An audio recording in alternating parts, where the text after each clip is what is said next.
اللہ الرحمن الرحیم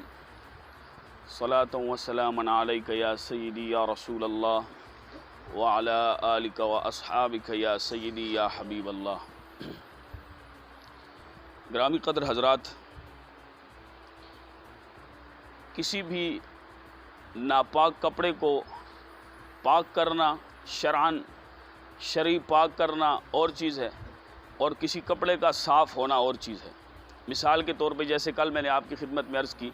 کہ اگر واشنگ مشین میں ایک ہی پانی ہے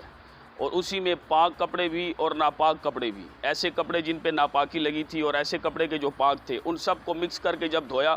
تو ایک ہی پانی میں سے، اسی میلے پانی میں سے نکال کے پھر ان کو جو ہے وہ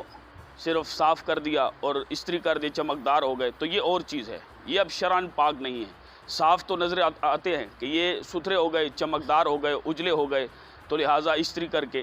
لیکن پاک کرنے کا ایک طریقہ یہ ہے کہ مثال کے طور پہ اب کپڑا ہے تو اس کے کسی حصے پہ گندگی ناپاکی لگی ہے تو اس کو، کپڑے کو بڑی احتیاط کے ساتھ نکال کے ہاتھ میں اپنے کپڑے اور اپنے جسم کو بھی حتی الامکان بچایا جائے اور ایسی جگہ پہ دھویا جائے۔ اس کو ایک مرتبہ دھوئیں، اس کو خوب نچوڑیں یہاں تک کہ اس میں سے کوئی قطرہ نہ نکلے۔ اتنا مطلب آدمی میں جو اپنی زور اور طاقت کے مطابق وہ اس کو، کپڑے کو نچوڑے گا۔ دوسری مرتبہ پھر اس کو نچوڑیں، تیسری مرتبہ پھر اس کو، یعنی حتیٰ کہ وہ قطرے ٹپکنا بند ہو جائیں، تو یہ اب شرعاً پاک ہو جائے گا 3 مرتبہ اس کو دھونے سے۔ کیا ایک ہی مرتبہ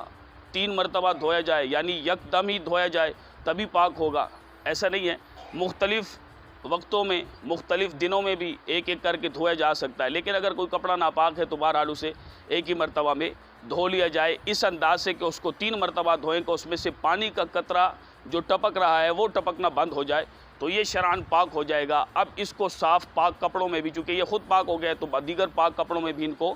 دھویا جائے، تو اس سے دوسرے کپڑے بھی متاثر نہیں ہوں گے اور یہ بھی مزید جو ہے وہ گندا اور ناپاک نہیں ہوگا۔ دوسری ایک چیز یہ ہے، ایسی چیز یعنی جیسے کہ اب کارپیٹ ہے، قالین ہے یا چٹائی ہے، تو چونکہ ان کو نچوڑا نہیں جا سکتا، کپڑے کو تو آدمی نچوڑ لیتا ہے یا گھروں میں عورتیں نچوڑ لیتی ہیں،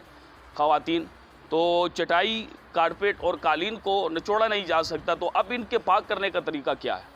تو ان کے پاک کرنے کا طریقہ یہ ہے کہ اگر جہاں پہ ان کی ناپاکی لگی ہے اس کو دھویا جائے صحیح طرح سے۔ بعض لوگوں کو ضمناً یہ بات بھی عرض کر دوں کہ بعض لوگ یہ کہتے ہیں کہ چھوٹے بچے کا، نابالغ بچے کا پیشاب جو ہے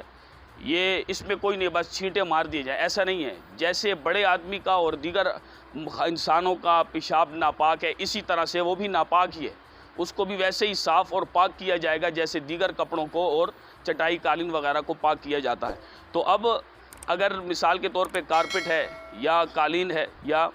چٹائی ہے تو اس کو ناپاکی کو زائل کیا جائے، دور کیا جائے، صاف کیا جائے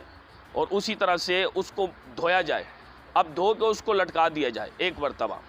یہاں تک کہ سوکھنا ضروری نہیں ہے، سوکھنا ضروری نہیں ہے، قطرے ٹپکنا بند ہو جائیں، بس یہاں سے اب پھر دوبارہ اس کو دھوئیں صحیح طرح سے، پھر اس کو لٹکا دیں دوسری مرتبہ، جب قطرے ٹپکنا بند ہو جائیں تو پھر دوسری مرتبہ اس کو دھو کے اس کو لٹکا دیں حتیٰ کہ قطرے ٹپکنا بند ہو جائیں، تو تیسری مرتبہ جب وہ خشک ہو جائے گا تو پھر اس کو عام حالات میں اس میں نماز بھی پڑھ سکتے ہیں اور دیگر کام بھی، عبادات وغیرہ، قرآن مقدس وہاں پہ بیٹھ کے پڑھ سکتے ہیں۔